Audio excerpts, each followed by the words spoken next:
America has just discovered whatever surveillance former National Security Advisor Susan Rice requested on the Trump administration, incoming administration, is going to be locked up for 5 years in former President Obama's presidential library. That's all according to a letter sent to Judicial Watch. Joining us right now with more is the president of Judicial Watch, Tom Fitton. Tom, good morning to you. Good morning, Steve. How are you? Okay, so what were you trying to find from these documents?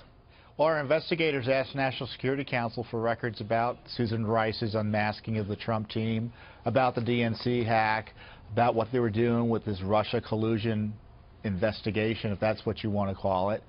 And they gave us a letter back saying they sent all those records, the National Security Council did, to the Obama Presidential Library, and which means that under at least the Freedom of Information Act, we won't even be able to ask for these records until 5 years after President Obama has left office. Unbelievable. It sounds like you're just making that up. That sounds like something out of a movie, but that's the way things work. Unless the president himself, if he were to ask for those documents, they would give them right over, right? Yeah, they still are federal records. They're under the control of the National Archives, and he can get them. If he needs them to be president and to conduct his official duties, he can get them. Subpoenas can be issued by Congress to get them.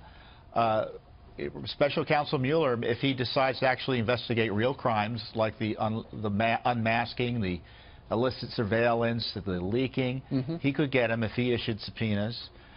So there are options to get these records, and they need to be taken because you know, there could be elements of the records in the other agencies, but these are key White House records about what the White House was up to.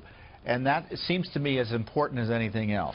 Silly me. I would have thought that because the National Security Council was kind of part of the White House, those things would stay right there in that building forever, in the White House. But apparently somebody wanted to get rid of them and put them over in Barack Obama's presidential library, right? You know, you have to wonder, Steve, when it happened. Did it happen during the Trump administration? Were they told about it? Was this a bureaucratic shell game?